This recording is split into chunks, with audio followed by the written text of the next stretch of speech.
Okay, hold up.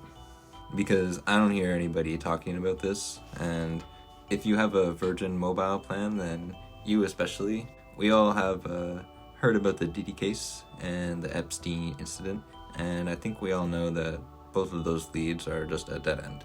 And they want to sweep it under the rug, kind of hope we all forget. But let me tell you a little story about the curious case of Dick Nick Branson. Now, Sir Richard Charles Nicholas Branson didn't get rich selling records or phones. He got rich selling a story. And somewhere along the line, we all bought in. Behind the charm, the space flights, and that I'm just a cute billionaire with Fabio hair vibe, there's a pattern. There's quiet unalivements, sealed settlements, offshore retreats, arbitration clauses like Holy Writ, and a legal team that handles scandals with lethal efficiency. He's not the villain, and he's not the criminal. He's something much more sinister. He's a poster boy. And if you think that sounds crazy, then buckle up, because what follows is not speculation, and it's not funny. This is me trying to hold your hand kind of through the fire and showing you the way out. This is not some doom and gloom, the world is burning, the sky is falling expose. This is the fast track right through the rabbit hole. Got a ruptured eardrum from having my ear to the streets for so fucking long. And at the center stage, Sir Dick Nick Branson. His life story is often presented as a heartwarming tale of grit, his real battle with dyslexia, and entrepreneurial audacity. A narrative tailor-made for motivational posters and LinkedIn TED Talk circuits, but beyond the surface of Virgin's glossy brand identity lies a far stranger and much more complicated reality.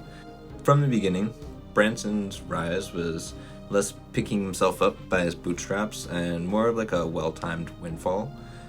Virgin Records, his breakout success, received support from anonymous investors and suspiciously smooth regulatory outcomes, including a lenient sentence after being charged with tax evasion in the 1970s. Instead of derailing his career, it almost seemed to launch it. The question was Branson being protected, and if so, by who, and for what purpose? Virgin, despite its branding, is anything but innocent. The name itself is a masterstroke of psychological marketing, associating purity, innovation, and untapped potential with a sprawling empire that includes airplanes, telecommunications, railways, space travel, healthcare, and media. He's a mogul. It's almost hard to believe that he's not on people's radar. And this pattern isn't an accident. It reflects a strategy that extends beyond commerce into influence, into mass transportation, communication networks, even health and data infrastructure. And these aren't just industries, these are vectors of control. Now, look at Necker Island, Branson's private retreat. Publicly marketed as a paradise for innovators and philanthropists, the guest lists over the years have included a who's who of elite financiers, political figures, and celebrities. Among those names, one appears with unsettling frequency, Jeffrey Epstein. Branson has publicly denied involvement or knowledge of Epstein's criminal network, but repeated associations, especially given the names tied to Epstein's alleged blackmail network, prompt uncomfortable possibility that Necker Island may have served not just as a retreat, but as a soft power node, a place where influence is traded and alliance forged outside of the public eye. Then there's Virgin Galactic. While billed as an aspirational leap into space tourism, its role within the broader aerospace and defense sphere deserves scrutiny. Civilian space travel makes good headlines, but much of the infrastructure behind Virgin Galactic overlaps with military aerospace and classified research initiatives.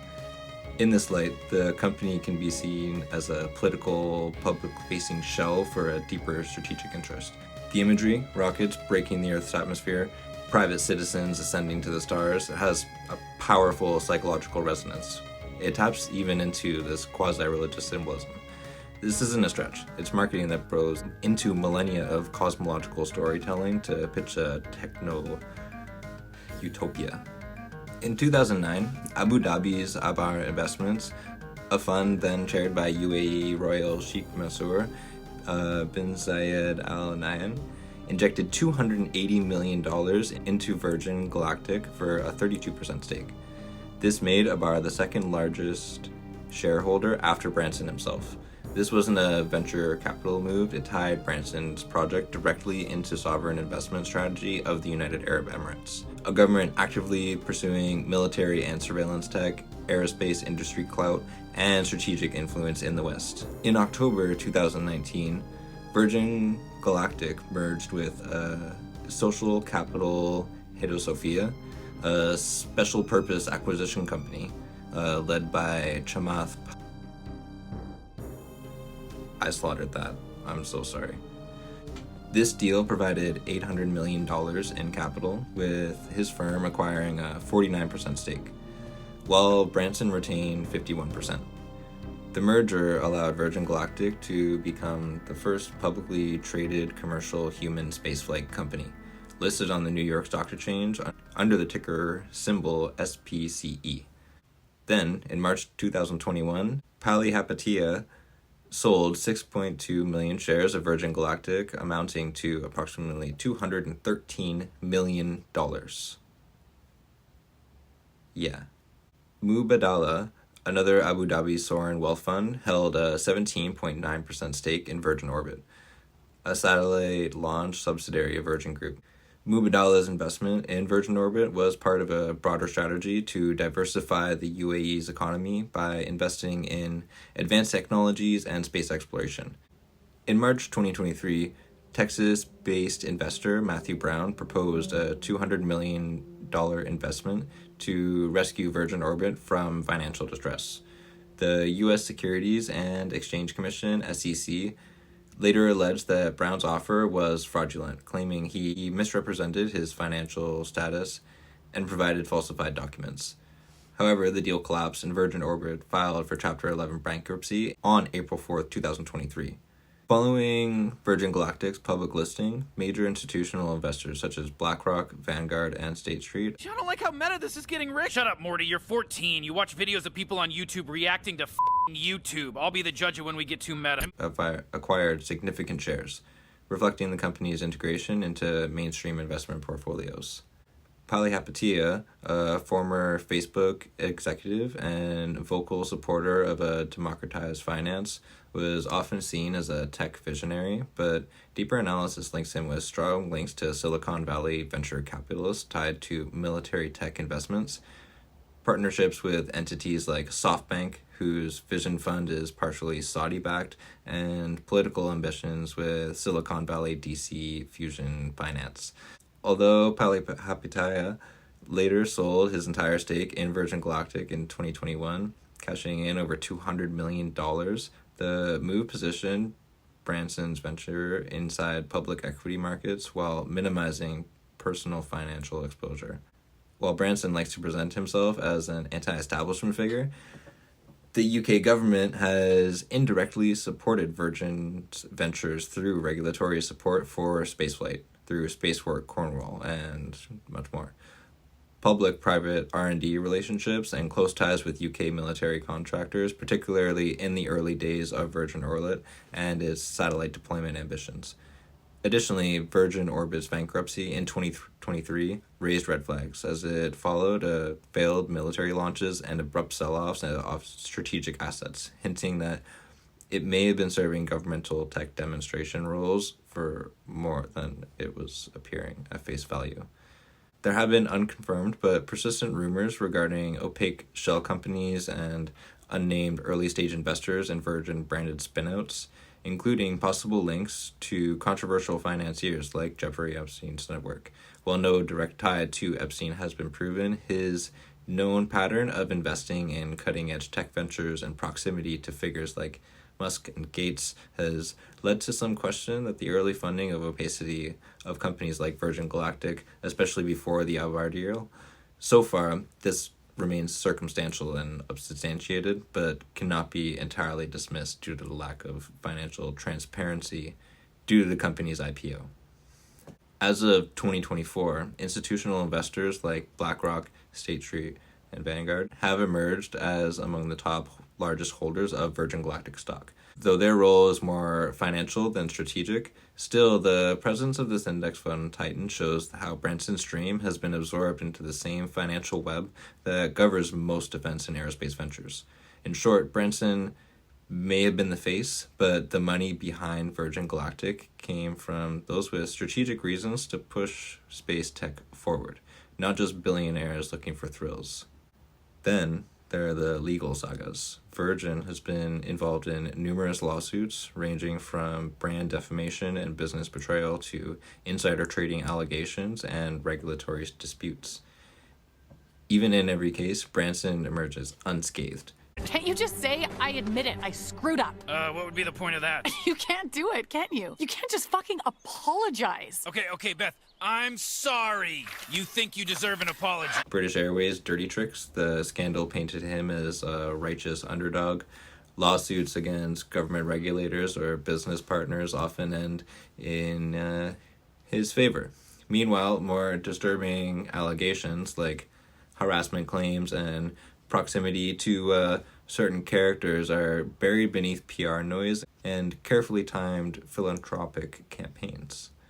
One of the most bizarre cases involved Branson's sudden withdrawal from a Saudi investment fund known as the Khashoggi assassination.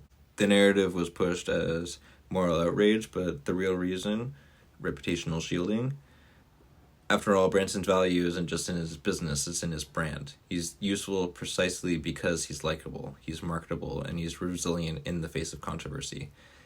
Even against the misconduct allegations, including allegations by singer Antonia Jenae and others, they follow a peculiar pattern. Media coverage spikes, then vanishes. Lawsuits are settled or dropped or thrown into arbitration. Virgin continues without interruption. The pattern reflects a strategic deployment of what some people like to call crisis normalization, PR activism, and distraction that controversy fades before it strains the core image. It's also worth noting how Branson's presence intersects with broader ideological movements. His endorsements of transhumanist ventures, alternative education models, and global policy frameworks position him at a ideological frontier of post-national capitalism. His face, ever smiling, is the velvet glove of a system that increasingly functions without borders, but not without hierarchy. To be clear, none of this constitutes definitive evidence of malice. Like I said, he's not a criminal, he's spotless. But what it does suggest is a pattern of access, insulation, symbolic manipulation, and narrative control. Even skeptics who roll their eyes at conspiracies must confront the fact that Branson's life defies the norms of chance and consequence. He's not just lucky, he is embedded. In a world where reputations rise and fall overnight, Dick Nick Branson remains curiously untouchable. That alone should make us pause. Not to accuse, but to inquire, because whatever your beliefs about shadowy cabals or symbolic marketing, one thing is undeniable. The story that we've been sold about Dick Nick Branson is just that. It's a story. And stories, especially these well-funded ones, are rarely written for no reason. Dick Nick Branson and the Virgin Group have actively protected their brand through arbitration, particularly concerning domain name disputes. For instance, in the case of Branson versus Sean Truman, Branson filed a complaint with the Natural Arbitration Forum over the domain name richardbranson.xxx, which was being used to redirect users to adult content. The panel ruled in favor of Branson, recognizing his common law trademark rights and ordering the transfer of the domain name to him, obviously, but I thought it worth mentioning. The Virgin Group has also engaged in arbitration proceedings under the World Intelligence Property Organization, the WIPO, in Virgin Enterprises Limited versus Brightline Holdings LLC. Virgin Group filed a lawsuit against Brightline Holdings, a U.S. train operator, for breaching a licensing agreement to use the Virgin brand. Brightline argued that the Virgin brand had lost its high repute due to negative press during the pandemic. However, a British judge ruled in favor of Virgin, awarding the company $115 million in damages. What if the case wasn't about branding at all, but a kind of preemptive damage control, especially nowadays, now that all that's come out? Brightline may have had access to internal assessments, private risk reports, or even pending allegations against Virgin. Their decision to detach could have been strategic, intended to shield themselves from reputational blowback. Virgin's aggressive legal response, culminating in a massive arbitration win, may not have been about money. It may have been about sending a message that no brand dares to walk away from Virgin Halo without retribution. Now, Dick Nick Branson faced a lawsuit from Virgin Galactic shareholders alleging that he concealed issues within the space program, leading to a bunch of financial losses. The court allowed the lawsuit to proceed, indicating that allegations were substantial enough to warrant for legal examination. But I don't know if that went anywhere. Hundreds of former Virgin Galactic cabin crew members sued the airline for unfair dismissal, claiming that the company used COVID-19 redundancies to target older staff. The Employment Tribunal in London is set to examine these claims, which allege age discrimination during the pandemic-induced layoffs. God, Grandpa, you're such a dick. I'm sorry, Summer. Your opinion means very little to me. You're a monster! You're like Hitler, but even Hitler cared about Germany or something. You wouldn't by any chance have some sort of crazy science thing? We rewind a little bit back to 2015. Cruise executive Colin Veitch sued Virgin Group, alleging that his plans were used to create Virgin Cruises without proper compensation. The lawsuit sought over $300 million in damages. The parties eventually reached a confidential settlement in 2016, resolving the dispute amicably. There have been several tragic incidents involving the employees and contractors associated with Virgin companies, and here are some of the most notable cases. Virgin Galactic test flight accident in 2014. Michael Alsbury, a test pilot for Scaled Composites, died during a test flight of Virgin Galactic's Spaceship Two when the spacecraft broke apart midair over the Mojave Desert. Virgin Voyage's crew member death of 2020, a 32-year-old Filipino crew member allegedly unalived herself aboard Virgin Voyage's Scarlet Lady, docked in Miami. The incident occurred during early COVID lockdowns while the ship was immobilized and crew members remained on board under extreme isolation. The timeline coincides with several whistleblower testimonies from cruise line employees citing abusive conditions, wage theft, and abandonment during the pandemic. Crew members were reportedly stranded for weeks without access to legal counsel or communication. The incident occurred in a context of extreme psychological pressure, given the geopolitical insulation of cruise ships, floating legal gray zones. It's possible the crew member had filed complaints or threatened legal action, and in these settings it could be a convenient label, especially when internal investigations never see the light of day. Arbitration ensures details are buried under NDAs and maritime jurisdiction loopholes. Oh boy. In 2003, honestly, some of these are just a little bit too dark, so I'm going to have to skip past them. But throughout the whole list, the main point is that Branson himself remains oddly untouched and coincidentally distanced from direct culpability. But these incidents, when viewed collectively, suggest a machinery behind the man, a legal, financial, and media ecosystem so polished and aggressive that it can nullify almost any threat. Let's do it. Sorry it took so long. I had to ditch some clingers. Let's do it. Up the y'all. Jeez, you okay to drive? Shit. Of course, Mabel. Buckle up. Whether these deaths and disputes were sinister or merely mishandled, which I believe to be true, it's ultimately unknowable, but in the modern world, where power is often exercised through arbitration clauses, sealed settlements, and maritime loopholes, truth doesn't have to be buried. It simply needs to be redirected. As the body count quietly accrues, and as arbitration becomes the corporate sacrament of silence, the question begins to surface. Not just of what Virgin is, but what is it hiding? Patterns like these don't exist in a vacuum. They're networks, and when there are networks, there are nexuses, central points where influence not only is exercised, but ritualized. Branson's empire increasingly appears as more than a portfolio of disconnected ventures. It resembles a conduit, a channel through which ideas and technologies and relationships are transferred, massed and then globally distributed. At a surface level, it's a brand, and at the structural level, it's a distribution lattice for power itself. Not state power, not financial power alone, but almost like a pseudo-hybrid, where decisions could occur outside the view of any public body, but also simultaneously affect millions of people. The next level of the story is not just who Branson is, but who he intermediates for. And that leads to the final unsettling possibility that Virgin as an idea is not merely about commerce, it's about test environments, controlled trials for new system of governments, identity and surveillance. The passenger trains, cruise ships, the luxury planes, they're not just transport, they're like proto-cities, each with its own rules, its own economics, and increasingly its own laws. Arbitration replaces courtrooms, NDA replaces the public record, and smiles replace scrutiny.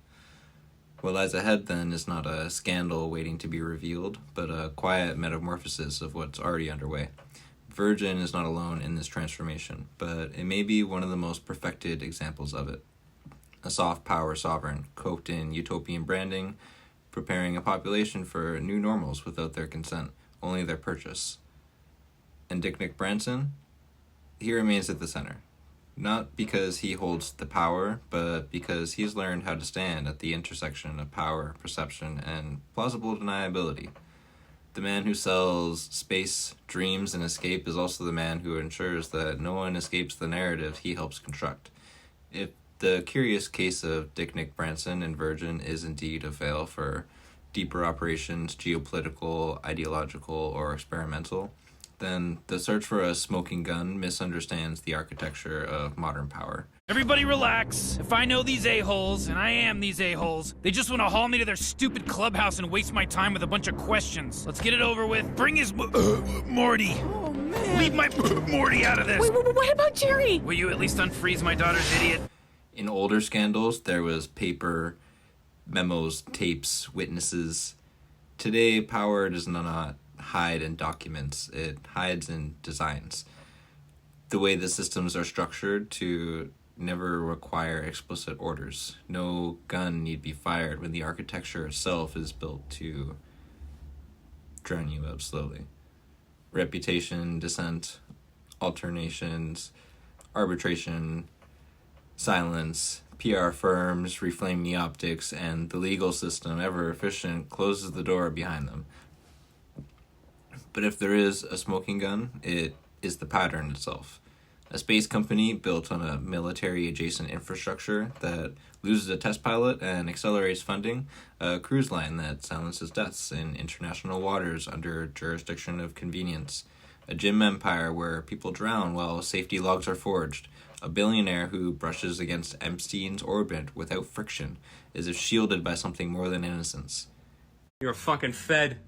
I know it. I know that you're a Fed. I know to my core that you're a federal agent. This is the smoking gun. It's just fired in slow motion, with every casing caught midair by a non-disclosure agreement. Not everything can be solved with protest or petition. When power operates through charm, arbitration, and offshore sanctuaries, the first resistance is not rebellion, it's recognition. People must relearn how to read symbols, to analyze not just what's being said, but what is prevented from being said. If every billionaire philanthropist begins to sound the same, then maybe it's the format that's the problem. We have to stop accepting origin stories that wrap empire and struggle and call it virtue. Ask, what function does this figure serve in the broader machine? Branson's enterprise was structured through a maze of entities registered in the British Virgin Islands, Delaware, and other opaque jurisdictions. Follow the money, not to find where it went, but to see where the scrutiny dies. Editorials like this are just a beginning. Open source investigations, independent journalists, and decentralized whistleblower platforms must work not to expose just a single man, but to map the power lattice behind him. It's just one piece of the puzzle. If you're on the Virgin train, what data is collected? If you're on a Virgin cruise, what laws protect you? If you enter space under Branson's banner, whose body are you subject to? These are not hypothetical questions. These are very real. And they're the quiet blueprints of a post-citizen governance. It ends where it always does, with a reckoning. They've crossed the line. You crossed the line first, so you squeezed them, you hammered them to the point of desperation. And in their desperation, they turned to a man they didn't fully understand. Criminals aren't complicated, Alfred. We just need to figure out what he's after. With respect, Master Wayne, perhaps this is a man you don't fully understand either. So why steal him? Well, because he thought it was good sport. Because some men aren't looking for anything logical, like money. They can't be bought, bullied, reasoned, or negotiated with. Some men just want to watch the world burn. Not necessarily for Branson himself, but who may exit history with their dignity intact. But for the system that allows a smiling brand to become a sovereign power, accountable to nothing but his own myth. Eventually, someone will push too far. A data leak, a defection, a public death too grotesque to be smoothed out by branding. At that moment, the public may realize it wasn't just a few bad actors, it was an entire theatrical set, and everyone bought a ticket, including you. Until then, the point is not to predict the ending, to scream that the sky is falling, but to just sit back and watch the show with your eyes open, pay attention to what's going on. Because the real magic trick isn't hiding the crime, it's convincing you that nothing strange is happening at all.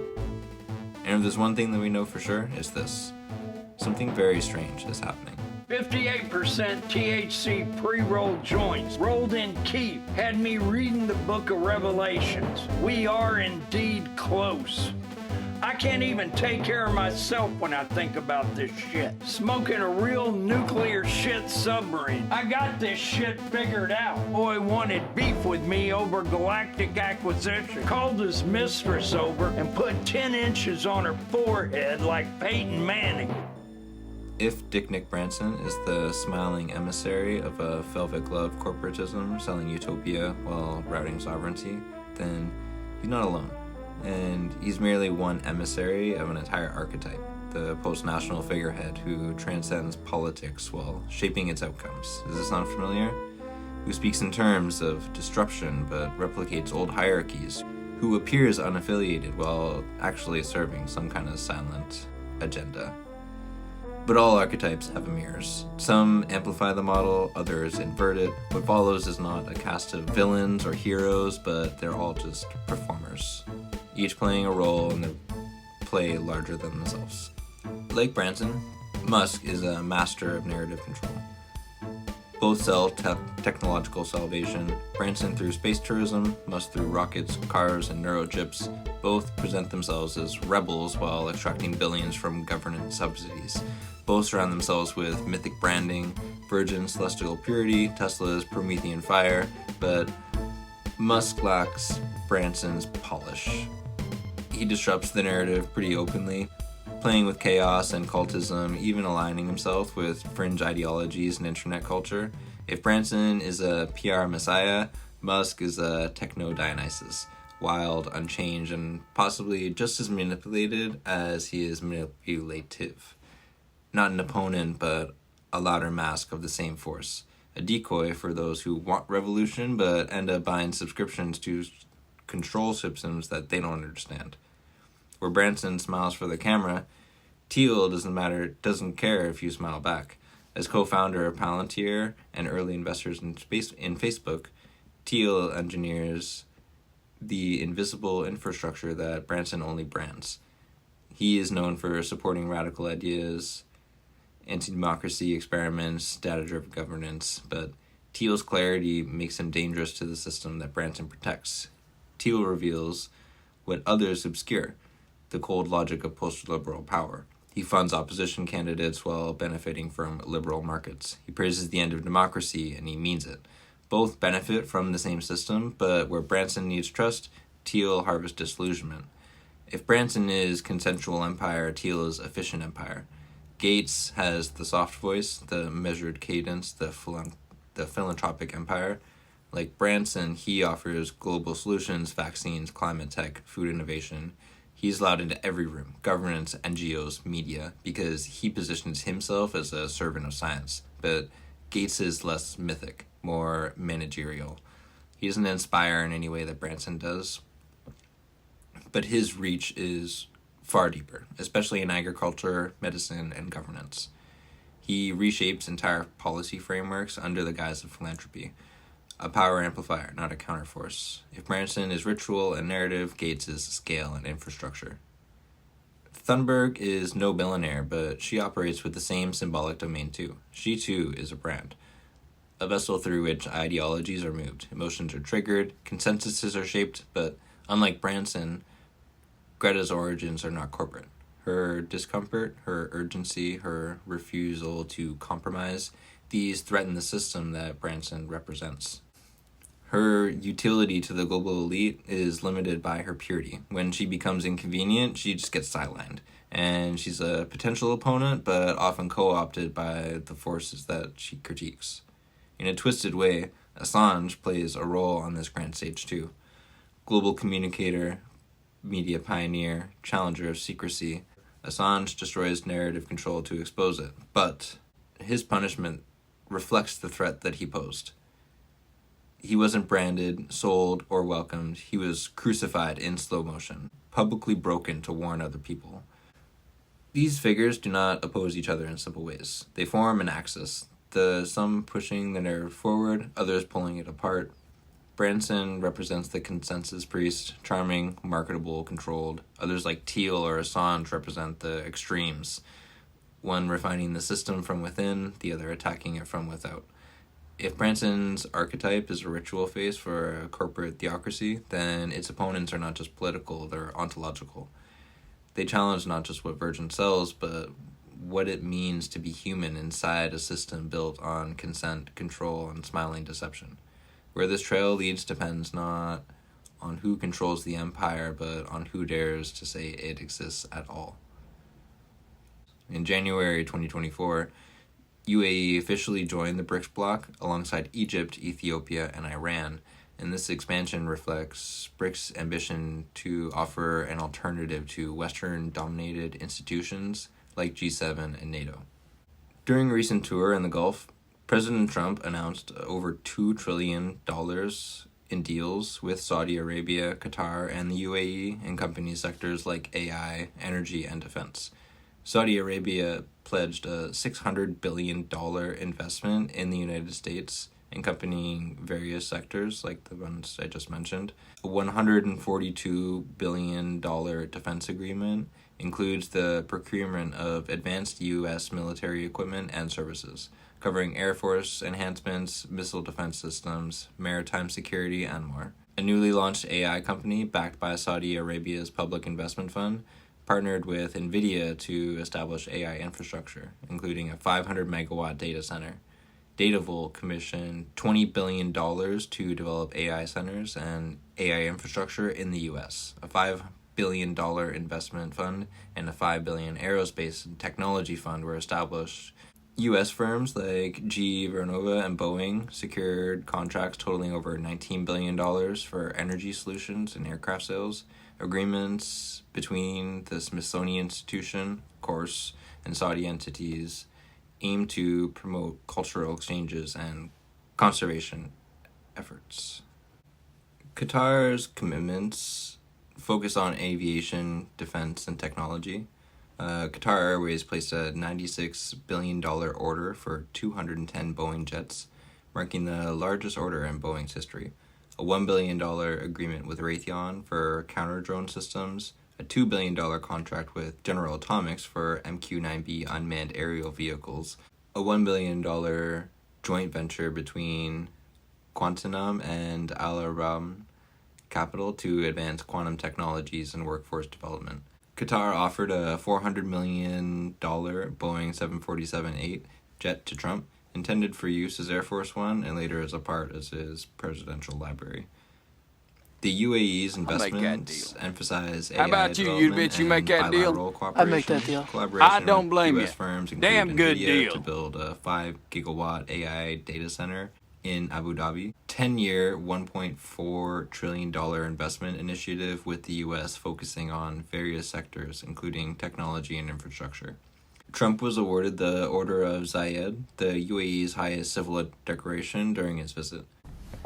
Russell, for assisting the elderly and for performing above and beyond the call of duty, I would like to award you the highest honor I can bestow, the Ellie Badge. Wow.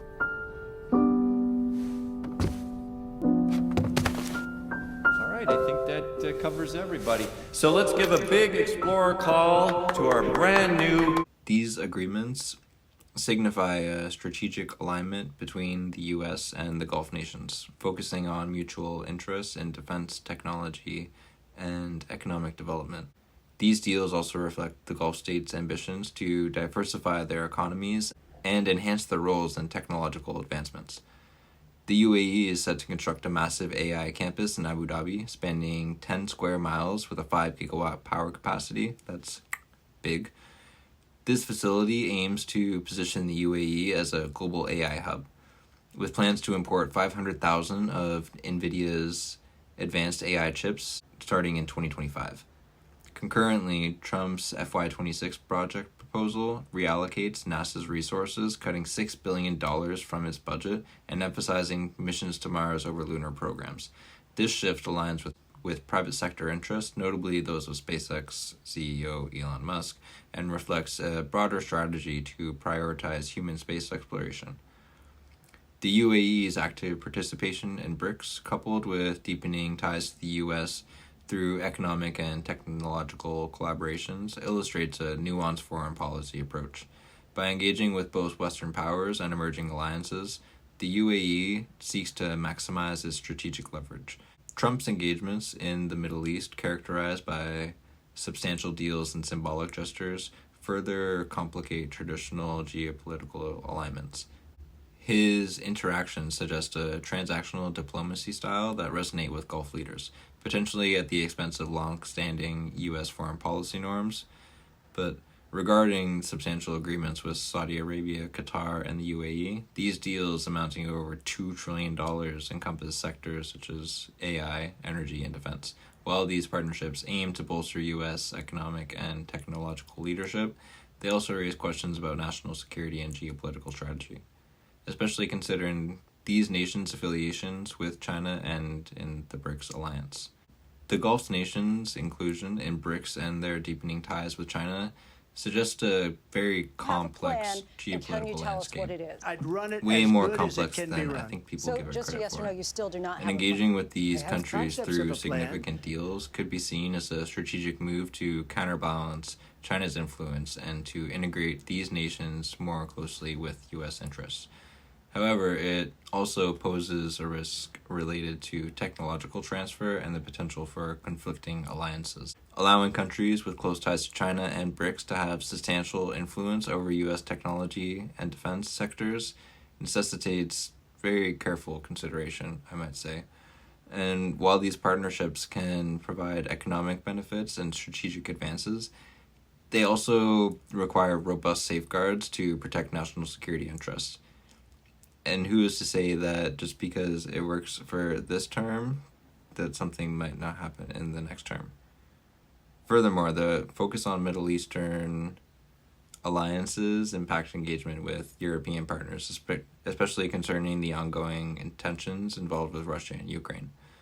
Tying it all back, Branson's personal ventures or eccentric dreams, they have always sat at the nexus of global finance, national ambition, and strategic technological transfer. From the moment the UAE Aabar investment poured hundreds of $millions into Virgin Galactic in 2009 to 2011, a new axis was forming. The Gulf's sovereign funds wanted a stake in the space future, not just for tourism, but for satellite tech, military payloads, and just honestly for prestige, for the clout.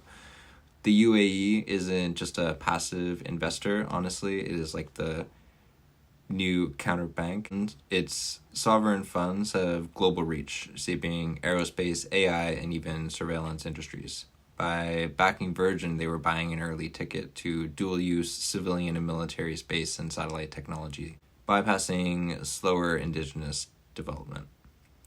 This fits the UAE's broader strategy. Hedging alliances, the UAE now belongs to BRICS, but still secures massive deals with the US under Trump, playing both sides for maximum leverage, which, honestly, if you're paying attention, is a narrative that we've heard before. With Branson's companies serving as testbeds for space tourism and low-cost satellite launch, American regulators allowed massive Gulf investment, something unimaginable if the Chinese state had tried to buy in directly. The UAE became the friendly face of foreign capital, opening doors to other regional power brokers like Qatar and Saudi Arabia under Trump. In both terms, U.S. policy shifted further towards transactional alliances, but they're not just for oil or old-school arms. They now focus on AI, space, and energy infrastructure, the same sectors where Virgin's tech talent and supply chains matter the most. The UAE's BRICS membership signals a world where American and Chinese interests are still, in fact, deeply interwoven, not cleanly separated like the news would like to have you believe. The Gulf's investments are, in effect, hedges, and the UAE is a node between Silicon Valley, Wall Street, and Beijing. Its stake in Virgin connects American space assets to the broader BRICS economic bloc, which is increasingly defined by multipolar, non-aligned interest. Meanwhile, China and Russia invest heavily in their own space programs and dual-use tech, but both keep close diplomatic and commercial ties with the Gulf. The overlap is not a bug, it's a feature. Once Virgin Galactic went public, its shares flowed into the portfolios of some familiar faces: BlackRock, Vanguard, and State Street. This mainstreamed the Gulf's early stake, making the company a global asset owned by the world's largest investors, many of whom are also deeply embedded in defense, tech, and energy industries that dominate all of these cross-border deals. What appears at first glance to be a fragmented, even kind of contradictory set of alliances is actually a web of transactional relationships. The US under Trump with the Gulf states and even China are not operating on an us versus them Cold War logic. Instead, they're sharing technology, investment, and influence where it serves their own interests, even if those interests sometimes collide. Virgin Saga is a microcosm, a British brand backed by Emirati sovereign wealth, listed on the New York Stock Exchange, owned by American and global institution investors, developing tech that has strategic and military implications and that can shift the balance of soft power in the 21st century. Virgin Galactic and Virgin Orbit show how today's most advanced technologies, especially in space and AI, are shaped not by national heroes or individual billionaires, but by a coalition of sovereign funds, global finance, and shifting political alliances. The UAE's investments, Trump's overtures to the Gulf, and the rise of BRICS all point to a new reality. Power now flows through cross-border networks, not just capitals, not sovereign nations. Space is the new frontier, because whoever controls the launch pads controls the high ground, both literally and economically, if you've been paying attention to the panels. But the Middle East engagement with space exploration predates recent developments by decades, intertwining with geopolitical dynamics and intelligence agencies. Here's a detailed overview. In 1960, Manoug Manougian, a physics professor at Hagazan College in Beirut, initiated the Hagazan College Rocket Society, later known as the Lebanese Rocket Society. This group achieved several suborbital launches, notably the Cedar 4 rocket in 1963, marking a significant milestone in Arab space endeavors. While initially an academic project, the Lebanese military took interest, providing limited support. However, the program ceased by the mid-1960s due to safety concerns and regional tension. Under President Gamal Abdel Nasser, Egypt pursued an indigenous missile and space program early in the 1960s. Collaborating with former German scientists, Egypt developed and tested rockets like the Alsbury and Al-Kahir. In response, Israel launched Operation Damocles in 1962, a covert campaign by Mossad targeting German scientists aiding Egypt. Tactics included intimidation and assassination attempts to disrupt Egypt's missile development. Israel established the National Committee for Space Research, the NCSR, in 1960, leading to the formation of Israel's Space Agency in 1983. Israel developed the Chevy launch vehicle in OFEC satellite series, achieving its first satellite launch in 1988. These advancements were closely tied to military applications, with Israel becoming one of the few nations possessing independent satellite launching capabilities. In the 1980s, Iraq, under Saddam Hussein, initiated the Altair satellite project, aiming to develop indigenous satellite launching capabilities. The program faced challenges due to technological limitations and international sanctions, ultimately hindering its process. The United Arab Emirates has emerged as a significant player in space exploration. The UAE Space Agency, established in 2014, has launched several satellites, and notably the Hope probe to Mars in 2020. Throughout these developments, intelligence agencies have played pivotal roles. The CIA closely monitored Middle Eastern missile and space programs, assessing their implications for regional security. Similarly, Mossad's Operation Damocles exemplifies direct intervention to counter perceived threats from neighboring countries' technological advancements. Each of these initiatives hit the same ceiling: geopolitical sabotage. Operation Damocles crippled Egypt's program through assassination and psychological warfare. The CIA surveilled Iraqi and Iranian advancements and maintained a consistent doctrine: no independent space access for regimes outside the U.S. alignment. This early history reveals that space was never just science in the Middle East, it was a sovereignty. Whoever launched from the region did so at risk of being targeted. Flash forward to the post-9/11 world, the UAE emerges as a new type of Middle Eastern power. Not ideological, not like Iran, not pan-Arabist like Egypt, not resource-strapped like Lebanon. Instead, it chose a new model: strategic neutrality plus sovereign wealth.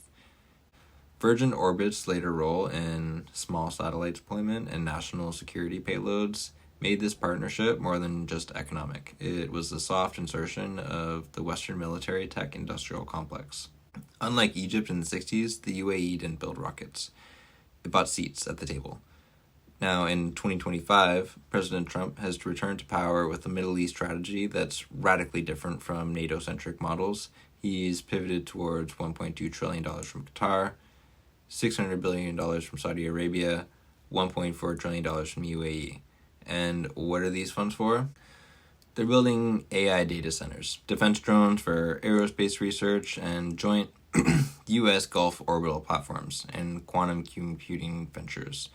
This is not a return to the Cold War. This is a new Cold War 2.0, where AI and space are the nuclear deterrents. And in a twist of irony, the same region that was once denied independent aerospace access is now helping finance America's leap past China and Russia through privatized programs that blur the line between civilian tech and defense capability.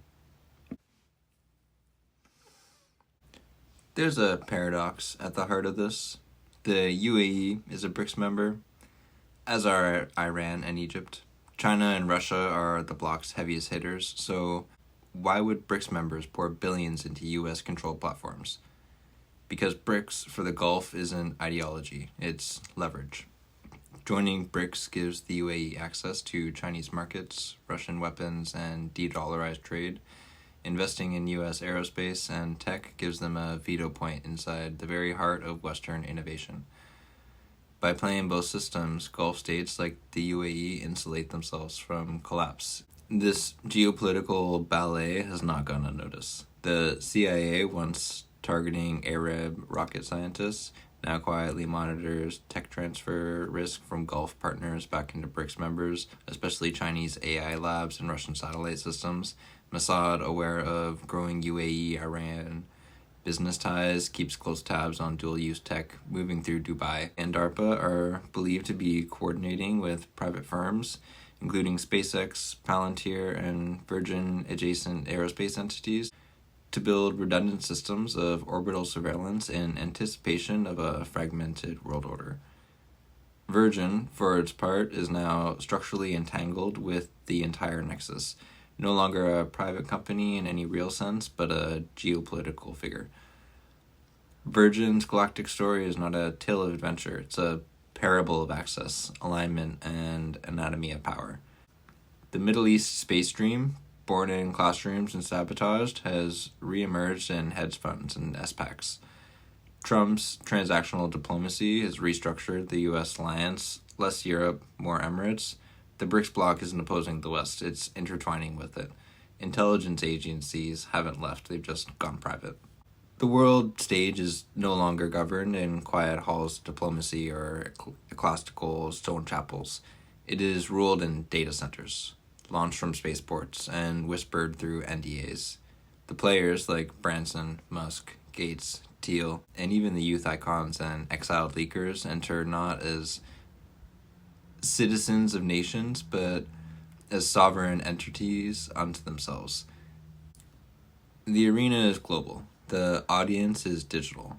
And the prize is not merely power, but a narrative hegemony. They battle, yes, but not for us. They fight like titans over the right to write the next chapter of civilization. They criticize each other, they sue one another, occasionally signal dissent, but their goals converge, transcend governance, rewrite human limits, and reshape reality to suit their vision of order. In this pantheon, the old gods, church, state, and constitution, they're reduced to costumes. They're tattered robes on an emperor who long ago abdicated rule without telling anyone.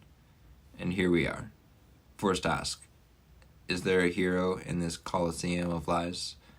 The most insidious part of the spectacle is how it frames choice. Branson's utopia or Musk's chaos, Gates' sterile philanthropy or Thiel's ruthless efficiency, the whistleblower's exile or the activist commodification. Every option is another arm of the same hydra, corporate absolutism with different branding. Even Greta Thunberg, weaponized then silenced. Even Assange, praised then buried. Everyone is either devoured or made to wear the mask. There is no safe faction to support, no political wing untouched, no sanctuary uncorrupted. So the hero we seek cannot be among them. The gladiators are not fighting to free us, they're fighting over us. In the old myths, heroes were born of divine blood, given weapons by gods. And today, a hero must be unbranded, unaffiliated, unfunded. They can't be a part of the spectacle. They have to be a part of what the system is designed to erase before they're even seen. The hero we need would refuse visibility to power. They would not play the algorithm, the TED stage, or the cult of personality. They would exist in the margins, decentralized, redundant. They would reclaim the language. They would speak plainly and never commodify dissent. They would live truthfully in defiance, not with slogans, but with structure, creating alternative institutions, not just criticisms. Face exile without martyrdom. Their strength wouldn't come from their suffering, but from what they build in the ruins. And have we seen them already? Maybe. They may be the whistleblowers. They don't make the headlines. The coders who built encrypted platforms under the fake names. Journalists whose pieces got pulled. You've healers in conflict zones. Teachers in digital deserts. Archivists preserving lost data from war-torn servers. These aren't heroes the world celebrates. They're invisible by design. But you can spot them by what the system does in response. Sudden blackouts, deplatforming with no explanation, legal ruin via obscure regulation, narrative inversion, where a truth teller becomes the villain overnight. These are not bugs, they're features. They're a defense mechanism of the arena, and the existence of these reflexes proves something crucial. A hero or heroes are already among us. The system doesn't try this hard to suppress just nothing. We have to stop looking at the Colosseum. We have to stop asking which gladiator wins. We have to stop choosing whose side we're on, who's right or wrong. That spectacle is the trap. The Emperor has no clothes. The fighters have no clothes. Every victory inside this arena comes at the cost of your own sovereignty. And the true hero is not a fighter within that ring. They are the architect outside of it, quietly designing an exit, brick by brick. And perhaps the most radical act we can commit to is build with them, to abandon the arena before we become its next act. Because if there is one thing that the gladiators fear, it's not defeat, it's irrelevance. All the names, the lawsuits, the rockets, the islands, the unalives, at some point it all starts to become a blur. The spectacle spirals until it consumes itself. The stage is too polished, the actors are too rehearsed. Branson grins through scandal, Musk tweets through collapse all fucking day. Gates inoculates the globe, Thiel gazes into the algorithm, and the rest of us were told to clap, to pick a side, to believe. But what if the reason none of them feel like a hero is because none of them are meant to be? And here's the quiet truth, buried beneath all the arena's roar. The hero is you. Not in the trite, poster on the wall kind of way, not in the believe in yourself nonsense that's fucking co-opted by the very brands that bind you. Not in the sense that, you know what? But in the oldest, most dangerous sense. You are the variable that the system can't predict. You are the one without a PR team, the one without a corporate structure to protect you. You are the one who can't be controlled by arbitration clauses or brand optic. You never signed an NDA. You're not selling salvation. You're not selling a fucking online course. You're not selling a book. You're not distracting the public. You're not fear-mongering. You're not clinging to legacy power under a new logo. You're just watching. You're asking, and you're refusing to look away. And maybe that's all it takes at first. Heroes don't arrive cloaked in lightning. They emerge slowly from refusal, from disobedience, from the decision not to play a game that's already rigged. They build things quietly. They connect people dangerously. They use forgotten words. They tell unapproved stories. They start smiles. They start fires in cold places. You won't see them on magazine covers. You won't see them with their names trending. You're gonna have to look for them. But you can find them. You'll feel them in their friction that remains when everything else has been smoothed into silence. This story doesn't end with an uprising or a big reveal at the end. It ends with you choosing not to wait for someone else to change the ending. It ends when you realize the Colosseum only stands because you're still in your seat. So stand up, walk out, just tear the ticket in half, and build something that no gladiator, no empire, no brand can ever tear down. My shooter a crackhead. He looked like Woody Harrelson. You ain't seen 10 bands in your life.